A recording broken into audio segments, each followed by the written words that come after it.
Hi guys, I am Taylor of Taylor and Crochet for all of you guys who don't know me. This is an Instagram live I'm doing and it will be reposted on YouTube for anyone who wants to see it there, and also will be on my blog. I'm just going to wait a few minutes before I really get into things for some people to join. Hi guys. And then that way nobody has to come in just a couple minutes late and miss anything.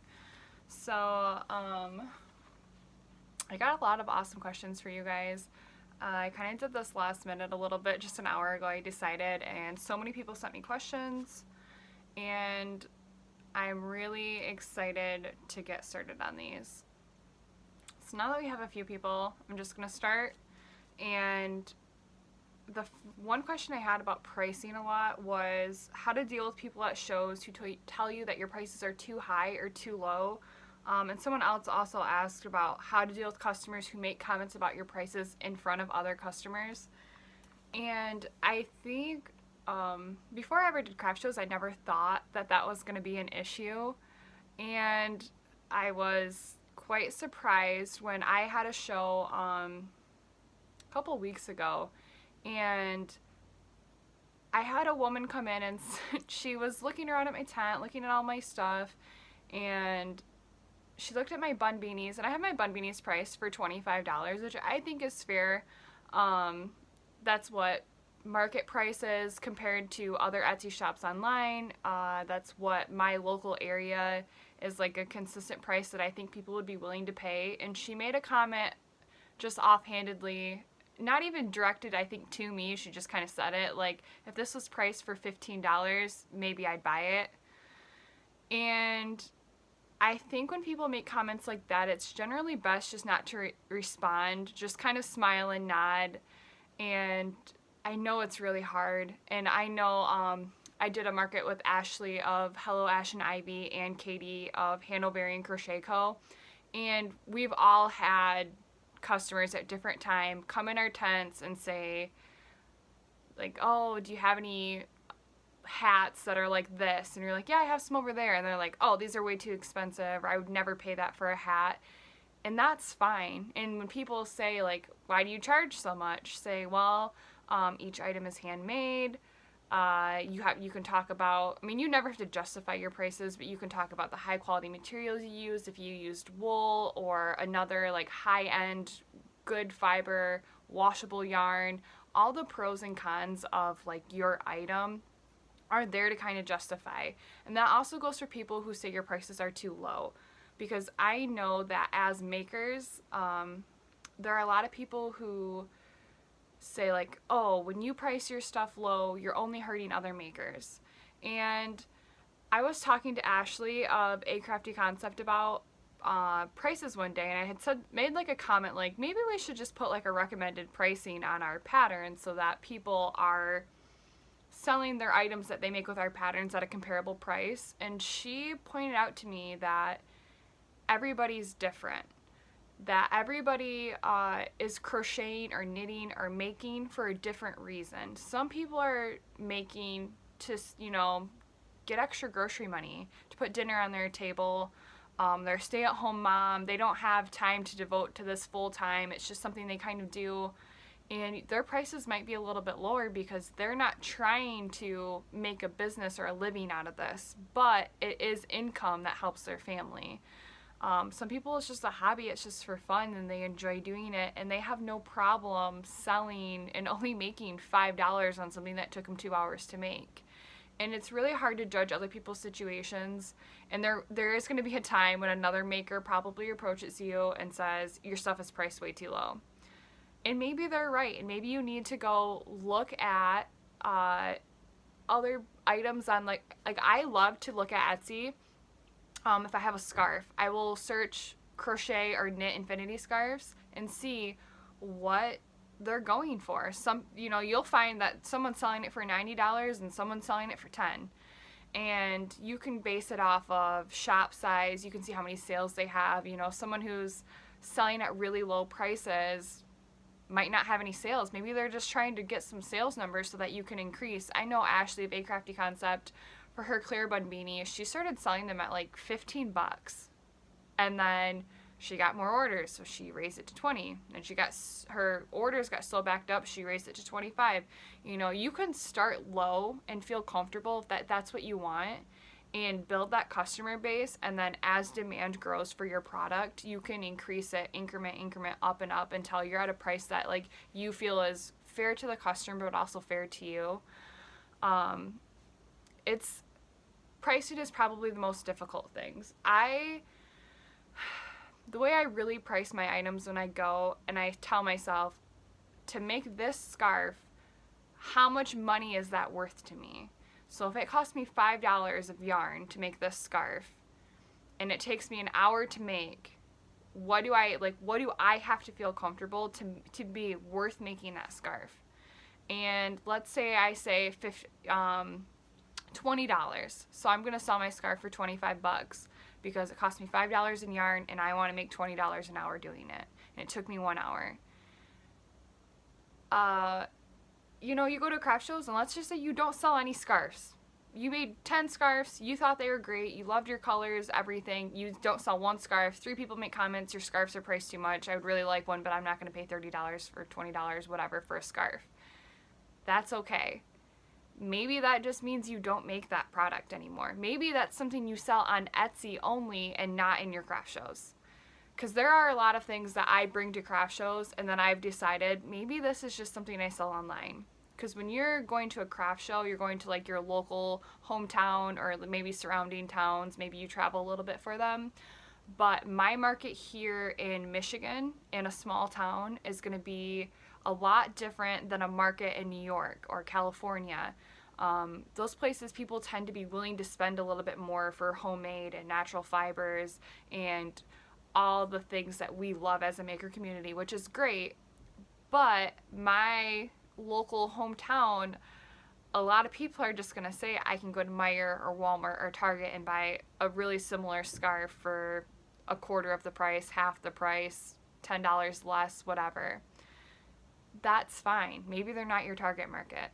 I know I did my first market, I made $60.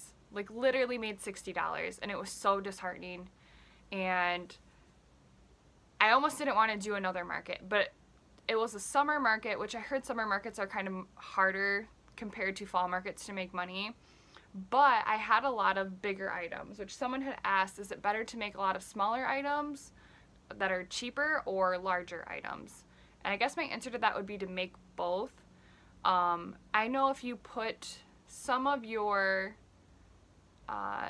smaller, like lower price items right on the edge and people can see, oh, like these bows are only $5 or this hat's only $20 or whatever, that it will at least make them stop and not just walk right on by your tent, but it might draw them in and cause them to look at some of your higher priced items.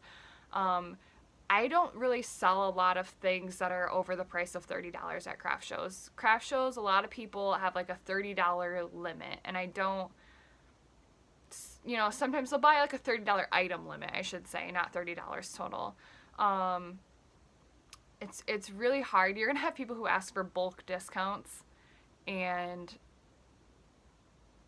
Ashley made a good point on this. When you sell something to someone for a discount just because they asked for it because they want to buy more than one, you're kind of cheating out your other customers who didn't ask for a discount and just paid full price for 2 or 3 beanies or headbands or whatever it is you're selling.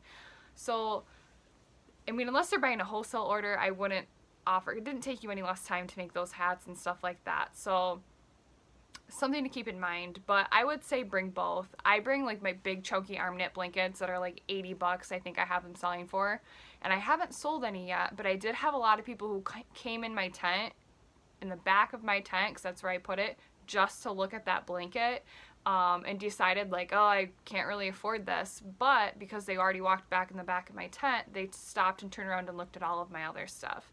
Which is great because I got a few sales of people who just stopped to come look at that blanket in the back of my tent and ended up buying a headband, which was, you know, I sell my headbands for $20 right now, I think.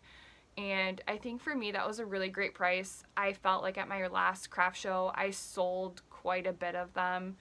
I have a breakdown of everything I sold and what time I sold it, and I plan to do, hey guys, I plan to do a blog post about how much I sold, how much money I made, and all of the other stuff for all of you who are interested in that. Someone else asked a question on number of things to sell and like what kinds. So like they said, for example, 4 items and 5 kinds of each item. So I'm assuming that 5 kinds means like 5 different colors of something, or maybe 5 different kinds of hats. There's no magic number for this. There's no magic formula for how many you do.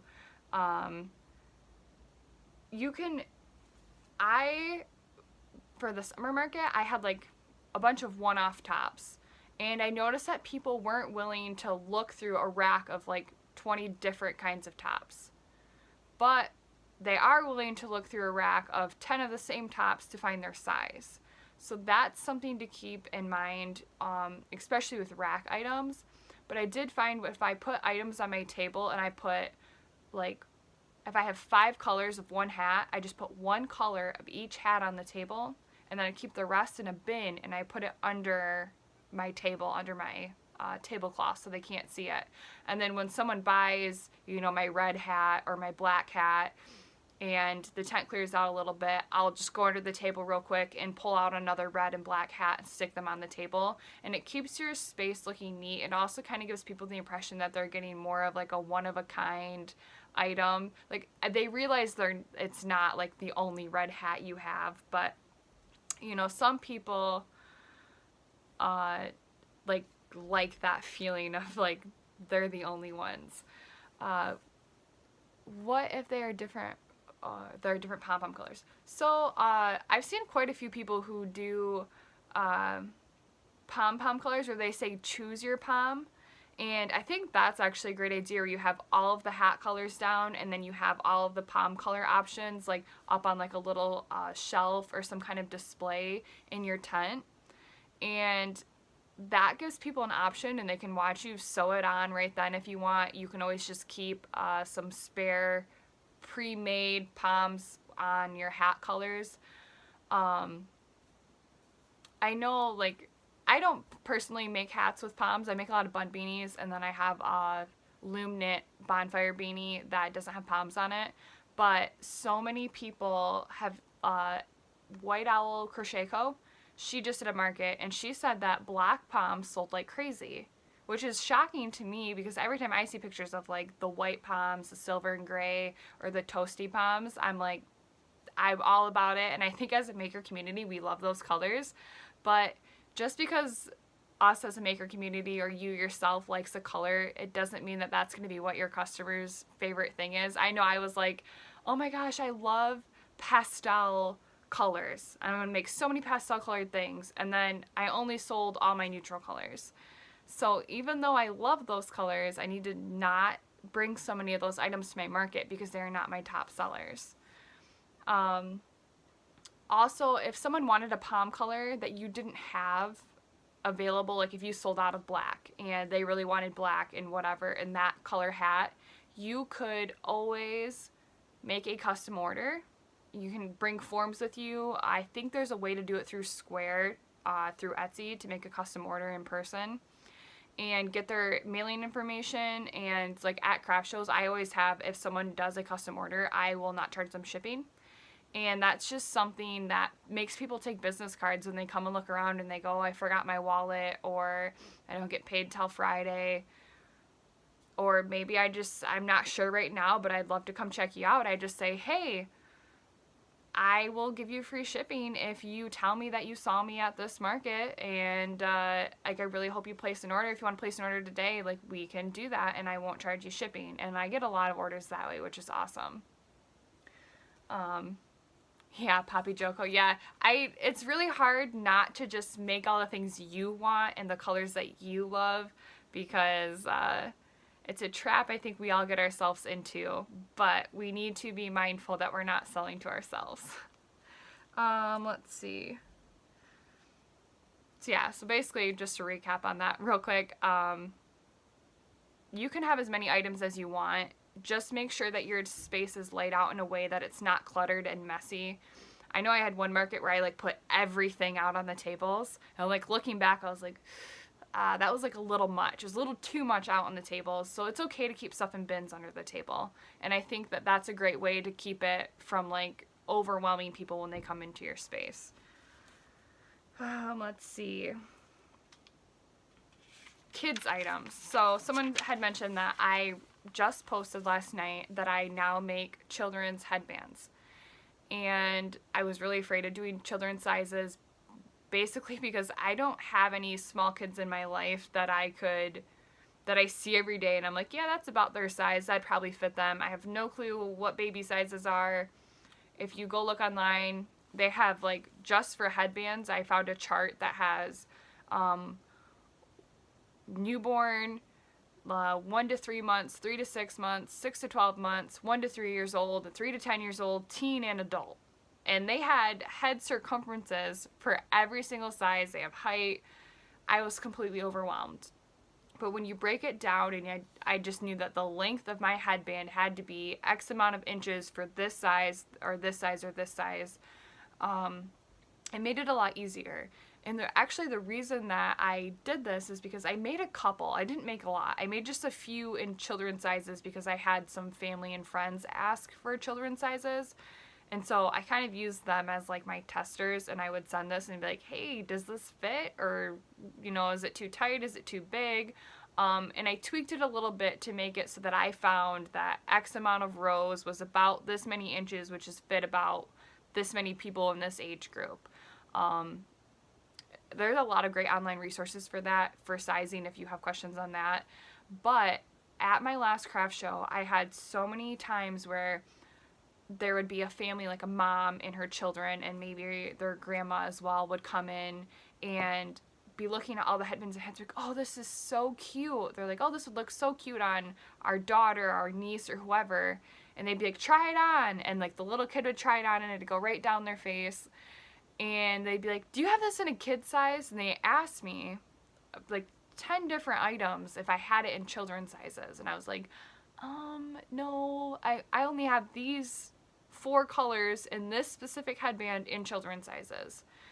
And I feel like I missed so many opportunities for some sales because I just now am realizing people are more apt to spend money on their kids than they are themselves. And I think it's a common thing with parents, especially moms. And I have a friend, and her sister who just had a baby had made a comment and said, I won't spend $10 on a t-shirt for myself, but I'll go to the store and spend $60 on clothes for my daughter. And I think that that's a really high incentive to sell children's items. That doesn't mean you need to do a 1 to 3 month, 3 to 6 month, toddler, child, teen. It's okay to just say you have toddler sizes, you have children's from ages 3 to 10, and then maybe just do like a 3 to 6 month, 3 different children's sizes that fits a range of sizes. And I think it's easier to skip out on like the 1 to 3 months, 3 to 6 months, and maybe just do 6 to 12 because they can always grow into it more. So that's an easier sell, telling people like, oh, it's a 3 to 6 month headband. I know your baby's only a month old, but it'll be able to wear it in 2 months for the next 3 months and it won't outgrow it. So it's kind of one of those things that people are like, oh, well, they'll grow into it, but they're never going to get smaller. So let's say you made a bunch of 1 to 3 month headbands and you actually sold out in all of your 3 to 6 and 6 to 12 and your 1 to 3 year old headbands. But someone who has a 2-month-old might be willing to buy up a size, but no one's going to be willing to buy down a size. So that's something to keep in mind. I live in a small town that doesn't do craft fairs. How to sell my stuff? So I thought that my town didn't do craft fairs, and if you Google, like, I'm from Lowell, Michigan. If I Google Lowell, Michigan craft fairs or Lowell, Michigan craft markets, Lowell, Michigan shows, there were a ton of things I found out that my hometown hosts in itself, but also reach out. I'm really close to like a larger city. I'm really close to Grand Rapids, Michigan, which is like it's like the beer capital of Michigan or something. I don't know. But it's full of really artsy. We have art prize. We have all this awesome stuff. And it's a little bit more of a drive. And parking's a little bit more difficult because I don't live in the city and I'm not good at city parking. But they have so many awesome markets. I'm willing to probably drive about an hour, maybe even a little bit more away from my home to go do markets. So start looking around at other stuff. I know Facebook is actually a really great, just kind of throw out, hey, does anyone know of any craft shows? A lot of people don't talk about crafting. Katie of Hanoverian Crochet Co., we were actually gym partners at the gym for a couple weeks before we realized that we both crocheted. Because you just don't think to talk about it with most people every day unless you know that like that's your crafting friend, then you don't talk about it. But asking around, if you search out other local makers in your area, a lot of them will have a really good idea on what craft shows are available when they go. Me, Ashley, and Katie, I'll have like a little group chat that will be like, hey, saw this market. I'm going to sign up for it. You guys should sign up for it. This is the application. This is the dates that you have to apply by. This is how much it's going to cost. So honestly, making local crafting friends is like huge. I probably would have missed 3 shows had like I not had other people notify me about them, which is great. Someone asked, do I actively draw customers in or let them come to me? I personally, when I go shopping, I'm going to use Art Van as an example because I was just there and some lady followed me around the whole time. When you go to Art Van and you go for shopping, it's like a commission-based business, so then they really want you to buy stuff and they kind of follow you, like lurk around behind furniture peeking over at you and ask you 1,000 times if you want help finding anything or if you found anything you like. And I do not like that. I know when I go to the store, I'm totally fine with them being like, hey, me being like, hey, acknowledging that I'm there, and then me going about my business, and I will come to the register, I will come find you if I need help. My grandma is the person that wants to be greeted and talked to and walked around the store, and she loves it. She loves it when she goes to stores and people do that. So really, I think about it's what's most comfortable for you. I personally sit in my booth. I've had my booth in the back of my tent, and I've had my booth in the front of my tent. I didn't really notice a difference of people coming in or not coming in. I mostly let people come in on their own and then just say like, hey, let me know if you need any help, or I just acknowledge that they're there, friendly smile, nod. I crochet when I go to markets because I know I don't like people staring at me when I shop. So when you have something in your hands that you're working on, it kind of makes them feel like they can look at your prices and that they can look at your signage and all of that stuff and not be weird about it and not feel awkward. And I think just kind of looking busy helps people relax a little bit. And then you'll see that there are people that come in and then they kind of look at you and smile and they'll be like, hi, how are you? And you're like, good. And they're like, how you doing today? And the people that kind of engage you are the people who want to talk and the people who want to probably learn more about your items. And those are the people that are really easy to engage with and I think would enjoy it. It's really is about what's most comfortable for you. So I wouldn't push you one way or the other. You might find like you try to get people to come in and then they just kind of avoid, because I know I'm like an avoider. When people try to like make me go into their store or something, I'm like, yeah, I'm gonna cross the street, I don't want to walk over there. But everyone's different, so just something to keep in mind. Someone asked, do I set my booth up like a shop or just a table display? I really think that depends on the market. Some markets only give you a 5x8 space for a table and a chair.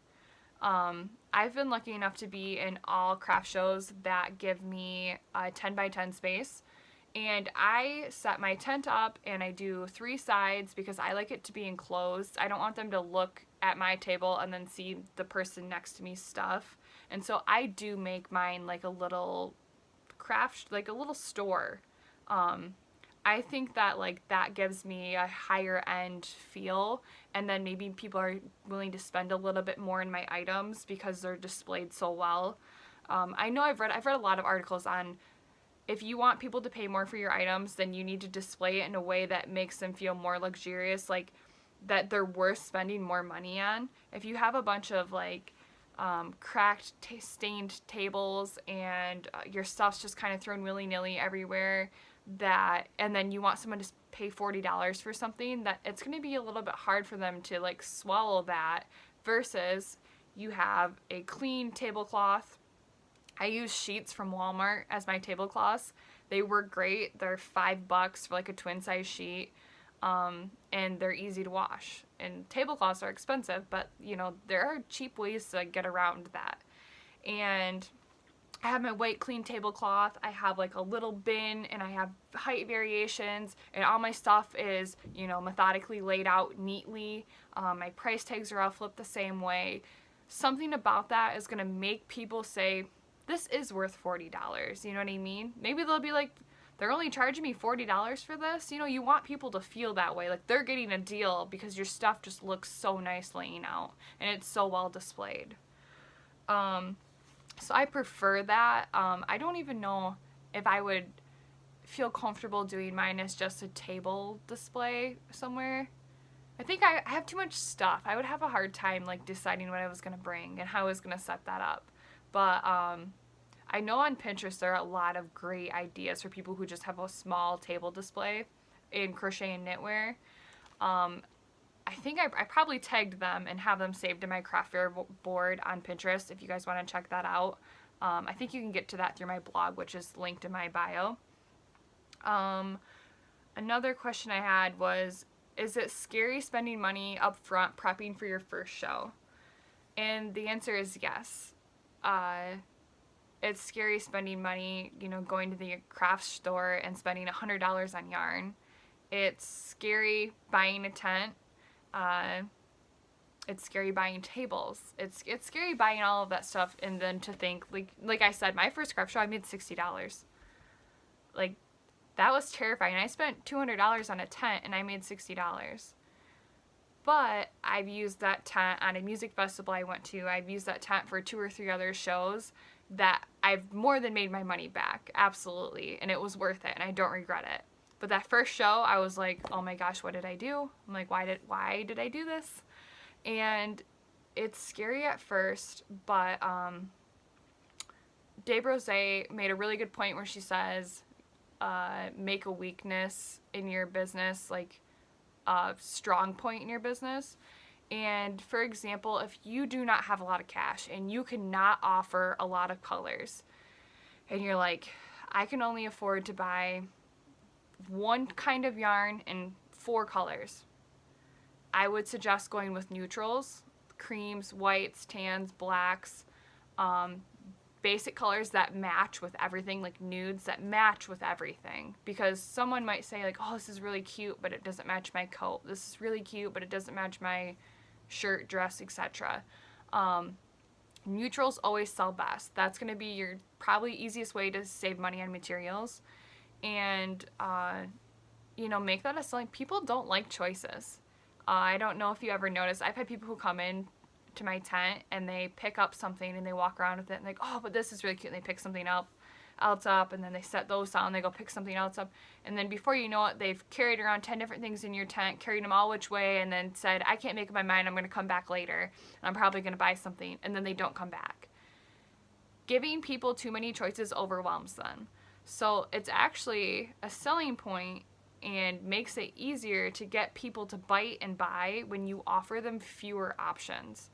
I learned that because I have a yarn problem, so I bought so many different yarns, I made so many different colors, I made different types of yarn, different thicknesses of yarn. I had like the same twist headband concept and like 15 different colors in my last craft show. But I only had my kid sizes in 4 different colors, and it was just a mess because the ones I had kid sizes in, people didn't like those colors, and they wanted the pinks and the other colors, and I didn't have any of those in kid sizes, and I just had way too many things way too many colors, way too many options, way too many sizes placed out at one time. And I think I went and bought, I decided I'm going to use this brand of yarn and I'm going to use these 5 colors. And that not only is going to save me money, but I think it's going to save me the trouble from having customers who don't know what they want. So that's a really great way. I know another big expense for markets is definitely your tables, your tents, tablecloths, and then just like your hanging racks and all of your props and all of that stuff. I do have I think I have one blog post on like actually setting up your tent, and then I have another blog post about market day and just like this from when I woke up on market day and through the market, and then unpacking my stuff afterwards. And in those I have a link to Amazon that has like the tent that I use and other tent options and rolling racks. Garage sale. I would definitely go garage sale for coat racks. People sell really beautiful stained wood coat racks at garage sales for like $15. And you can use that to hang scarves on and, you know, vests or whatever and hang stuff from them. Tables, I borrow tables from my dad. You know, borrow, beg, steal from family members. I use my dad's truck. Bless his heart. He lets me use his truck every time I needed to use a craft show. But I use his tables a lot. I know people who like always borrow tents from family members. Like ask around. Someone probably has a canopy tent in their garage that's just been sitting there. It might not be the color you want. I do know that on Amazon, like if you have a tent, like I love using white tent and I love using white sides because it makes your tent like a giant light box, which really showcases all of your items, and it always shows their true colors so that people aren't confused. Because sometimes, you know, it looks blue in this light and then you bring it out in different light and it looks purple, and then they're mad that they have a purple headband and they thought they were getting blue. So like just having the clean white tent and the clean white background, I think really makes my items pop. But let's just say you have a blue tent and that's what you have and that's what you can afford, and you can't afford to go buy a new tent. On Amazon, in my list that I have on my Amazon list, if you find my market prep blog post, it has where you can find just the cover. You don't have to buy the frame. You can buy just the new top cover, or if you don't have side panels and you want them, you can buy just those on there, which I would suggest doing that for craft shows. My first one, it rained, and luckily I had 4 side panels up and I could kind of close the front and just open the front door of my tent, which not only kept my tent warm, but it kept everything in my tent dry. So many people were trying to hang like plastic wrap over their stuff, and it was a mess.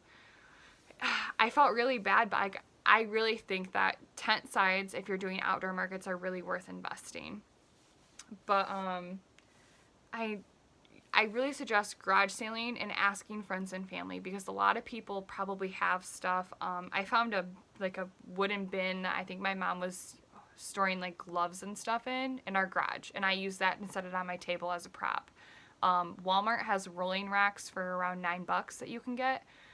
They're not something you can definitely like load up with a bunch of stuff, because the bottom part is plastic. It's all metal rods around the whole thing, but the connecting part on the bottom is plastic. But it's definitely something you can put, you know, 15 scarves on, 20 scarves. I did a lot of my summer tops and other stuff like that on there.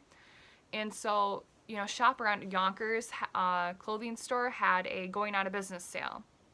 So I actually got this desk right here from there. I got a rolling rack, I got a mannequin, I got everything dirt cheap. And don't go when they say we're having a going out of business sale, all fixtures for sale. Don't go the first day. Wait until the last 3 days when they're saying stores closing last 3 days, all fixtures, because all their fixtures will be half off. The mannequin, that probably would have costed me $300 new, and then they were going to sell it for like $120, and then I went in the last 3 days and got it for $50. Like, that's the way you need to do it. Definitely think outside the box. Use things that my mom has this tiered fruit basket. It's just a metal fruit basket. We put like our potatoes in it and stuff. Those were on sale at Costco or Sam's Club for like $35. Well, I'm going to just set one on top of my table and stick different hats in them. Maybe that's where I'll do my kid sizes. The whole top one is ages 6 to 12 months, and then 1 to 3 years old, and then children's sizes. So you have to be creative. Don't feel like you have to go buy everything the first time. Some places rent tables for you if you want to rent tables, and that might be the cheaper way to go if you're not sure if you want to keep doing shows if it's your first show. So someone asked, what about indoor shows where tents aren't allowed? So I'm actually doing my first indoor market coming up in December, and I have like a Christmas through Lowell show that's coming up in a week or two that I just am setting up just a table, but it's someone that I know in their store, their local store, setting it up for me. Ashley of A Crafty Concept just had her husband build this really awesome wood wall, which is just gorgeous, but I know that I do not have the time, nor can I store a giant wood wall as much as I would love one for my indoor craft shows. I am actually going to bring my photo backdrop. So on Amazon, they have like light kits like this. This light right here actually came from Amazon in a kit. And in that kit, it came with 2 lights, a tripod, and a backdrop stand. So those backdrop stands can go, I think, up to like 15 feet wide. And then you have a white, this actually right there, this white fabric is actually the backdrop that came with my package, I guess. And so because I like a clean white background, and it'll depend on where I'm at. If you're against a wall, then maybe you can put that between you and the person on your left or you and the person on your right to kind of give it a little bit of a shell if you want it to be more private like an actual store. I don't know, I might try and make some makeshift walls out of pegboard or something like that. If I do, I will definitely post it on here for you guys. But I definitely am bringing that because that's something that is 2 like basically tripod legs, 2 arms up and 1 arm across that takes apart in pieces. It fits in a small bag and I can pack it with me. And I think Amazon sells just the backdrop stands, like if you already have fabric or you want to use shower curtains on them.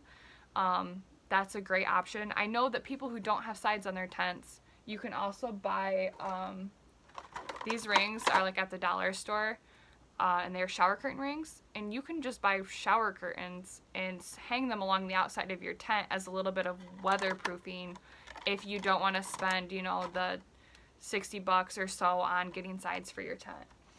But I'm definitely going to do a blog post and share more about how my indoor setup goes. I know there's a lot of people who have really awesome, I think Megan makes do. Can't think of, I will have to share her Instagram name when I think of it. But she has a lot of really awesome craft fair ideas, display ideas, pricing, all kinds of stuff on her blog. Let's see what other questions you guys asked. Do you think brand labels are a must-have, or is it enough to include your business card in the bag? I don't think they're a must. I do think business cards are definitely a must. I go to a lot of my craft shows, people come up and ask, do I have business cards? And I try to put a business card in every single bag that I give people so that they have a way to contact me. I did get this stamp, and it just has my logo on it. And you can cut paper yourself or buy the pre-sized tags and make your own stamps. That's probably the cheapest way to do it, and it's quick. The stamp cost me like 15 bucks, but it's more than paid for itself. And I think that if you have like a little tag that has your logo stamped on it pretty big, when people are carrying it around and they're like, oh, where did you get whatever, and they see that logo on that bag, I think it looks really professional. I think it makes you kind of seem more legit in the eyes of like your shoppers maybe. But I don't think you have to have it, but I do think it's nice to have. Let's see what other questions you guys have. Ashley, best time ever. I agree. How can I find local crochet friends? That's a good one. I actually put like a post on Instagram and said, hey, anyone around Grand Rapids, Michigan, do you crochet, do you knit? And I made a Michigan Makers Facebook group. So if you are in Michigan, around Grand Rapids, I do have a Facebook group that you can join if you want to, and we try and do little sip and stitches and meetups, and we share about craft shows on our little Facebook group. So I think creating like a mini community inside of our bigger community is a great way to meet local maker friends. Putting it out on Instagram and Facebook is huge, obviously. Just post in your stories. Say, is anyone from around here? Do the question polls. Are you from the Grand Rapids, Michigan area? Yes or no? Then in the next one, say, if you answered yes and you want to be part of a maker meetup group, message me and I'll add you to our group, and then add them to a group on Facebook. I think that's a really great way to do it. Finally quit doing colors alike. Yep.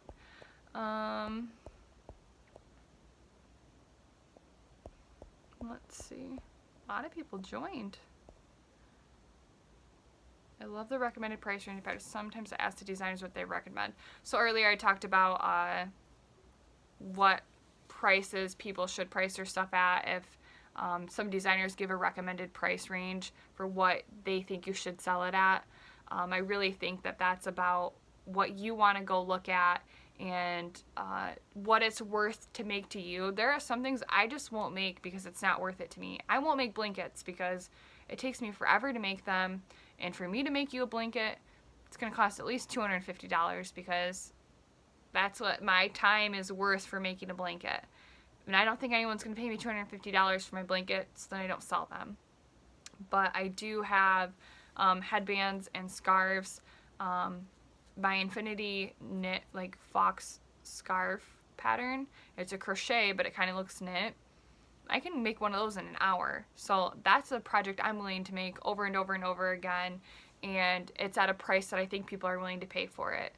So, you know, prices are what you make them. I really think that if people aren't buying it at what you think it's worth, I would just suggest maybe not bringing that to craft shows and that be something that you sell on Etsy, because Etsy, you have a worldwide market and you're not just trying to compete with your local big box stores. You're competing with makers worldwide who make handmade items. But I think that gives you a little bit more pricing freedom online versus craft shows. Okay. I think that was all the questions. Thank you all of you guys who are still here. Where did I get my brand stamp at? I think it's like stamps.net. It's rubberstamps.net is where I got my stamp at. I know there are a lot of really great Etsy makers who will hand etch stamps, which is like amazing. But as handmade makers, we know that that means that the items also cost more. But if you can afford to pay, you know, a couple extra bucks to have a Etsy maker make it, that's awesome. Don't feel pressured to. But I do think that that's something worth looking into before you just decide to go to a bigger store. I did a lot of research before I got my stamps, but I am considering of changing up my logo. So I know I'm going to be buying stamps again in the future, so I'm probably going to try and search up someone on Etsy soon for that. So just something to keep in mind. Let's see. Thanks for all. Oh, thank you. Okay, guys, so I think I pretty much covered all the questions that I got, and if none of you guys have any more questions about pricing or craft shows, I think we'll just call it a day, and thanks for watching. It was really fun. I'll get this video saved, and I'll try and save it in my highlights if you guys want to watch it as a replay. I will also post it on my blog and link this video there, and then I'll do like a mini write-up in case you don't want to watch the whole video. Then you have options and you can just read the parts that are pertinent to you. But thank you guys so much for submitting questions, and well, thank you. I will see you guys around. Bye, guys.